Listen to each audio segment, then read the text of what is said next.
बिस्मिल्लाहिर्रहमानिर्रहीम। अस्सलाम वालेकुम students. 10th chemistry unit number 1 का आज टॉपिक जो 9.4 है पेज नंबर 12 पर, इसको आज हम डिस्कस करेंगे, इस पर बात करेंगे। ठीक है, इससे पहले हम बेटा जान चुके हैं इक्विलिब्रियम कांस्टेंट के बारे में कंप्लीट डिटेल के साथ। ठीक है, अब हम इक्विलिब्रियम कांस्टेंट की इम्पोर्टेंस के बारे में जानेंगे। इम्पोर्टेंस ऑफ इक्विलिब्रियम कांस्टेंट ये क्या है। ठीक है, तो बेटा knowing the numerical value of equilibrium constant, अगर हमें इक्विलिब्रियम कांस्टेंट की वैल्यू का पता चल जाए कि इक्विलिब्रियम कांस्टेंट की वैल्यू क्या है, तो देन हम उस केमिकल रिएक्शन के फॉरवर्ड और रिवर्स रिएक्शन के बारे में प्रेडिक्ट कर सकते हैं, उसकी पेशगोई कर सकते हैं। कौन सी चीज़ों की पेशगोई कर सकते हैं? दो चीज़ों की। नंबर 1 डायरेक्शन, यानी उसकी डायरेक्शन क्या होगी, मीन वो लेफ़्ट टू राइट होगा या राइट टू लेफ़्ट होगा। As well as extent of the reaction can be predicted.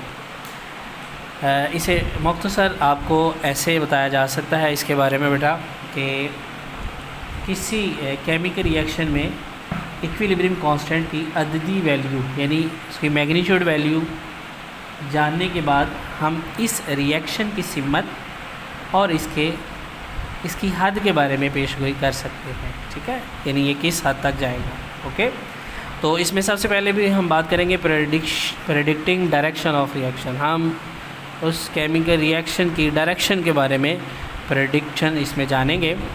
ठीक है, तो direction of a reaction at a particular moment can be predicted by inserting the concentration of the reactant and product at the particular moment in the equilibrium expression। जी, तो किसी reaction की सिमत की पेशगोई किसी ख़ास लम्हे में इक्विलिब्रियम एक्सप्रेशन में रिएक्टेंट्स, जैसे कि ये डायग्राम इस केमिकल इक्वेशन में बताया गया, ये रिएक्टेंट्स और प्रोडक्ट की इस लम्हे पर कंसंट्रेशन के इंदराज से की जाती है। यानी जिस वक़्त वो केमिकल रिएक्शन स्टार्ट हुआ उस वक़्त दोनों की मोलर कंसंट्रेशन क्या थी। ठीक है, तो इसके लिए आइए हम इसी की एग्जांपल को फॉलो करते हैं। H2 + I2 मीन हाइड्रोजन और आयोडीन दोनों गैसेस हैं, और जब दोनों केमिकल रिएक्ट करते हैं तो हाइड्रोजन आयोडाइड बनते हैं। अब यहाँ पर इसकी जो इक्विलिब्रियम कांस्टेंट की वैल्यू है वो 57.0 एट 700 की है। ठीक है, ये एक स्टैंडर्ड है। यहाँ पर इस 57.0 जो है एट 700 के जो वैल्यू है, इस पर ये एक इक्विलिब्रियम कांस्टेंट जो है वो कंप्लीट है। ठीक है, लेकिन अगर हम लेबॉर्ट्री में या ख़ुद से इसको करते हैं, ठीक है, तो हम इसको बाकायदा इसकी जो है ना इंदराजी कार्रवाई भी मुकम्मल करते हैं। वो कैसे कि जब we withdraw the sample from the reaction mixture and determine the concentration of H2 and I2 and HI। ठीक है, मतलब इसका यह है कि रिएक्शन मिक्सचर से नमूने लेकर हाइड्रोजन आयोडीन और हाइड्रोजन आयोडाइड की कंसंट्रेशन हम मालूम कर लेते हैं। ठीक है, suppose concentration of the component of the mixture are, और वो कंसंट्रेशन ये नीचे दी हुई है। जैसे कि हाइड्रोजन है तो इसके साथ T लगा दिया गया है। अब ये T क्या है, आप गौर से देख रहे हैं, इसके साथ आपको T नज़र आ रहा है। तो कंसंट्रेशन की अलामतों के साथ T दर्ज करने का मतलब ये है कि कंसंट्रेशन किसी ख़ास वक़्त T में मालूम की गई है, ना कि इक्विलिब्रियम की हालत में मालूम की गई है। ठीक है, तो ये है 0.10 मोल पर क्यूबिक डेसीमीटर। ऐसे ही आयोडीन टी 0.20 मोल पर cubic decimetre and hydrogen iodide जो है वो 0.40 मोल पर क्यूबिक डेसीमीटर है। ठीक है, तो ये इसकी डिटेल बता दी गई है मैंने। When we put these concentration into the equilibrium constant expression we obtain a value called the reaction coefficient QC। The reaction coefficient for this reaction is calculated. मतलब इसका बेटा ये है कि जब हम इन कंसंट्रेशन को इक्विलिब्रियम कांस्टेंट मसावात में दर्ज करते हैं तो हमें जो वैल्यू हासिल होती है इस रिएक्शन का रिएक्शन कॉफिशेंट कहलाती है। ठीक है, इस रिएक्शन के लिए रिएक्शन कॉफिशेंट दर्जा झैल तरीके से ही मालूम किया जाता है। ठीक है, यानी ये वाला जो दिया गया है। ठीक है, अब इसमें वही फार्मूला है जो कि इक्विलिब्रियम कांस्टेंट का था। ऊपर हम जो प्रोडक्ट हैं उनकी कंसंट्रेशन वैल्यू है, नीचे रिएक्टेंट की कंसंट्रेशन वैल्यू है। तो यहाँ पर HI जो है 40 था, हाइड्रोजन जो था वो 0.10 था और आयोडीन जो था वो 0.20 था। अब नीचे वाली दोनों वैल्यू को मल्टीप्लाई करें, ऊपर वाली वैल्यू का आप स्क्वायर रूट लें, तो इसकी कैलकुलेशन के बाद हमारे पास जो आंसर आ जाता है वो है 8। तो क्या है 8।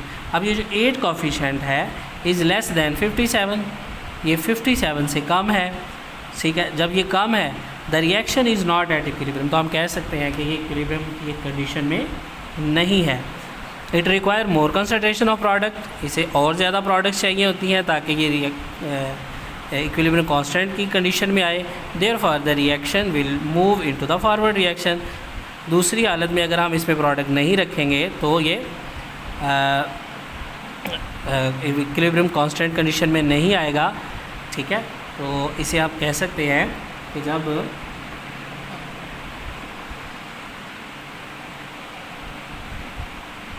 रिएक्शन जो है वो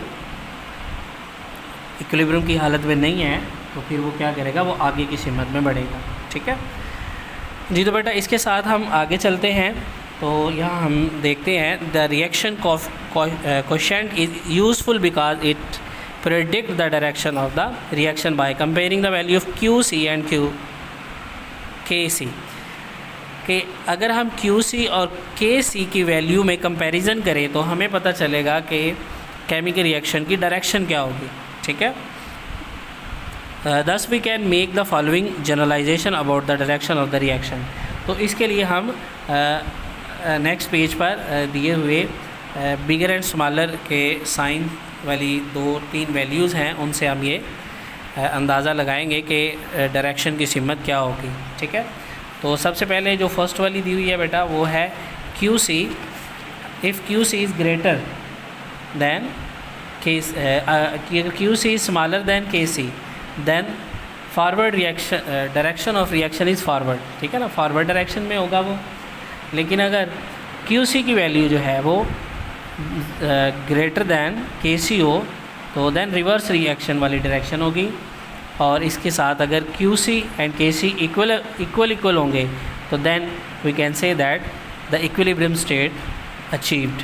ठीक है, और इस हालत में आप कह सकते हैं कि इक्विलिब्रियम कांस्टेंट जो है वो कायम हो गया है। ठीक है जी बेटा, तो आज का हमारा ये लेसन यहाँ तक कंप्लीट हुआ। नेक्स्ट इंशाल्लाह प्रेडिक्शन एक्सटेंशन ऑफ रिएक्शन के साथ दोबारा मुलाकात होगी। तब तक के लिए अल्लाह हाफिज़।